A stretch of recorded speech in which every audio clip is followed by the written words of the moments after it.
So in this, we are going to see about the nested structure. So in that, we are going to see two ways of implementing nested structure. That is, one is using separate structures, and the other way is by embedded structure.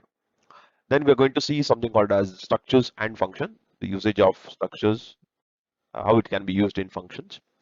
Then about the union. Yeah. So in this topic, we are going to see about the nested structure.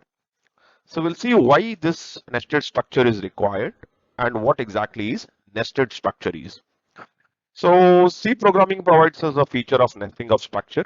That means we can uh, implement or we can create a complex structures, or we can create a complex data type using one structure in another structure. So we can declare one structure within another structure and we can enhance the features of structures. Okay. So there are two ways of implementing this nested structure. The one way is using separate structures. That means I can use the separate structures, independent structures, and I can utilize the members of one structure in another structure just by providing the structure variables in one structure. Then the other way is using embedded structure. So that means while creating a structure, I am creating one structure inside another structure. Okay. So we'll see how we can implement these two concepts in the next slide. Yeah. So we'll see one type of implementation that I told already. There are two ways of implementing nested structure. So the first one is using a separate structure. So here we are creating two structures. That is, you can see there, struct DOB, and I'm creating one more structure called struct person. Okay. So the two structures are created independently. You can see in both the structures. So here, the dependent structure should be used inside the main structure as a member. So whichever is a dependent structure. So in this case, or in this my example, so the DOB is a dependent structure, and I can say the person is a main structure. So what we are doing here is we are declaring the dependent structure member in a main structure. Okay, you can see in this example. So we have declared DOB space D1. So I have declared struct DOB D1 as a member in structure person. Okay. So now it makes a link between these two structures. Suppose if I want to access, now I'll create a structure variable. So I've already created inside a main struct person P1, comma P2. Okay.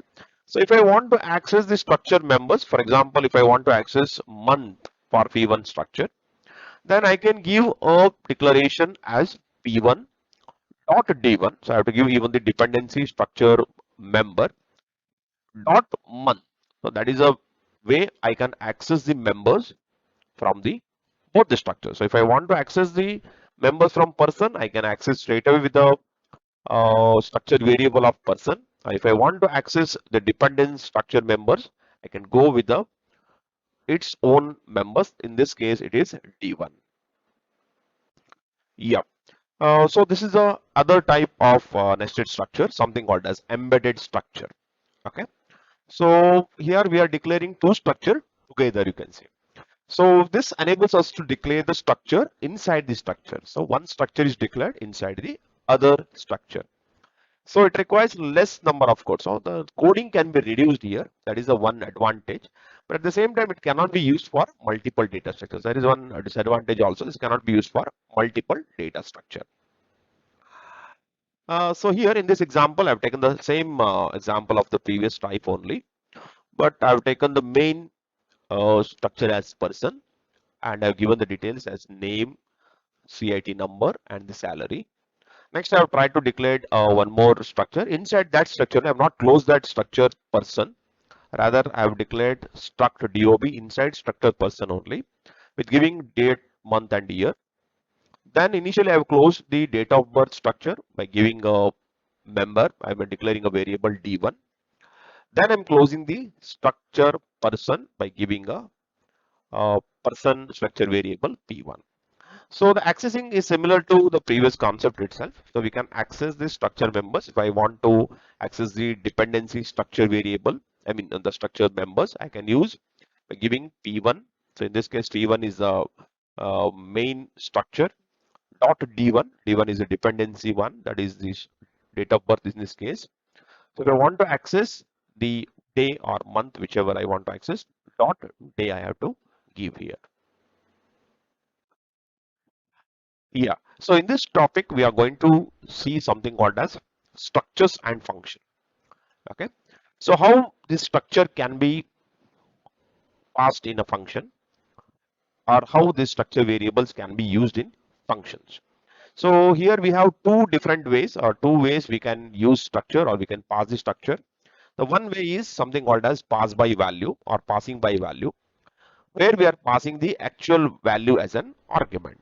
Okay, we are passing the actual structure value as an argument. The other way is passing by reference. So we are sending the address as an argument. So that is the other way of implementation. Yes, now we'll see passing by value, that is passing structure value as an argument. So normally when I pass a structure variable, the mechanism is same as passing a normal value, a normal variable to a function. So whatever changes we do in a function will not reflect, or it will not be reflected onto a original values of a structure variables. Okay. So we'll illustrate this with an example in the next slide. We'll see one example how to implement this structure in function. So how we can pass the structure as an argument to a function. So the example is given here. We have declared a structure called student with two members, name and roll number. So I've taken name as character, roll number as integer. So we have a function called display where we are displaying the student name and the roll number. So you can see here with the function display, I have passed the parameter as a structure variable struct student stu. So it's a structure variable passed as an argument. And now going to the main function, so where we have declared a structure variable student s1, then I'm reading the student name and the roll number. After reading, I'm calling a function display, the name I've written, the function name, followed by a structure variable s1. So the moment I pass s1, so what happens? It is same as the pass by value concept, that is the value of s1 variable. So s1 refers to both student name and the student roll number. So both the values are sent to your function, or it is copied to a display function where it has been taken, or it has been copied to a structure variable stu, and using stu variable, a structure variable, we are trying to print the name and the roll number. So this way we can, or we can say that we are passing a structure variable and we are printing the details. Yeah. So in this session, we'll see something called as union. So union is a user-defined data type, something similar to structures, which we already seen in the previous slides. But there is one key difference in terms of storage. So structures allocates spaces to store all their members, whereas union can own or hold only one member values at a time. So here a sharing of memory takes place rather than individual memory for the members. So normally unions are used to give a better memory management concept. Okay, so we'll see how we can define this union in the coming slide. Yeah, in this session we are going to see how we can declare a union. So in the slide we can see we have used a union keyword followed by a space followed by a union name. So it can be a any valid name. So in the flower bracket inside we have mentioned member definitions followed by flower bracket and enclosed by a semicolon. So this will create a union. Okay. For example, we have taken one example here. Union followed by a computer. A name is given with three different members: int, model number, character ID, and float price. So this will define or this will create a user defined type called computer with three different members. So what happens when a union is defined? It is same as it will be created as a user defined data type, same as your structure only, but no memory is allocated after defining. So the allocation of memory takes place only when we create the union variables. Okay. So in the example we can see in int main we have declared a variable of type union, that is of type computer. Okay, we have created a variable of type computer as comp1. Okay, so what happens the moment I create a variable, it will reserve a space or a memory is allocated to this particular union variable. Now how to access these variables? So it is the same process how we use or the way which we use for structures, the same way here also. To access the members of a union, it's done just by giving a union variable name followed by the member. So in the example you can see comp1 dot price. So if I want to access price or if I want to store some data into price, I can give by giving a union variable name followed by a dot and followed by a member name. Okay. So the illustration of how the memory is allocated we'll see in the next slide. Yeah. So in this we'll see in union how the memory is allocated.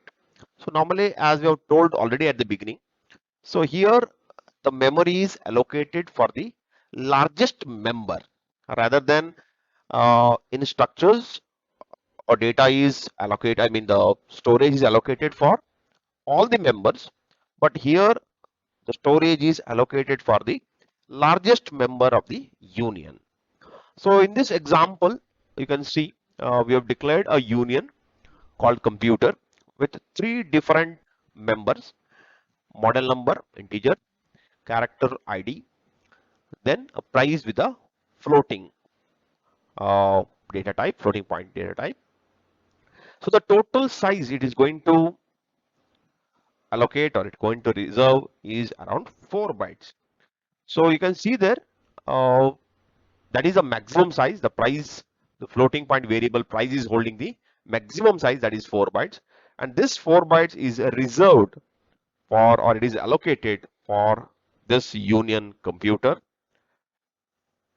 So all other members, so all the members, other members in the sense model number, ID, all are going to share, all the three members are going to share this 4 bytes of memory. Yeah. So in this, we are going to see the difference between structures and unions.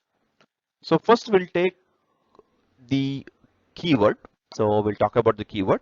So in structure, we use a keyword called struct. In union, we use a keyword called union. Okay. Next, coming to the size, the second parameter. So in structure, when a variable is associated with the structure, the compiler allocates the memory for each member. So the total size is, so it is a sum of all the members. So if I have two members, it will be total of or sum of two members. For example, if I have integer roll number, then I have floating point maybe marks. So the allocation of integer maybe of, if I say 2 bytes, And if I talk about float, if it is a 4 bytes, it will be 4 plus 2. It will be 6 bytes is allocated for structure variable. The same thing when I talk about union. Here, when the variable is associated with the union, the compiler allocates the memory by considering the size of the largest memory. So if I take the same example, for example, if I have a union with two members, integer, roll number, and maybe float as some marks. So instead of taking the addition of two capacities, it will take the largest. So in this case, the float marks is having 4 bytes. So it will take 4 bytes as the size of a structure. Sorry, the union variable. Next, coming to the memory. So in terms of memory, each member within a structure is assigned a unique storage location. So a different storage location, a unique storage location is given to each member. So here in terms of union, memory is allocated and is shared by individual members. So as I told, the largest portion of memory is given to the union variables. In terms of value altering the value of member will not be affected other member of its structure. So if I change any values, it will not affect in terms of the value. Same way in union, altering the value of any of the member will alter the other member values. So if I do some changes in one of the members, it will reflect or it will affect the other member data also because they are going to share the memory. Next is accessing members. So individual members can be accessed at a time in structure, but whereas in union, only one member can be accessed at a time. So we cannot access all the members together. So we can access only one member can be accessed at a time. Next is initialization of members. So in structure, several members of structure can initialize once. So all the members in a structure can be initialized or can be stored a value at a one shot. But whereas in union, only the first member of union can be initialized. So these are the differences between the structure and the union. Thank you.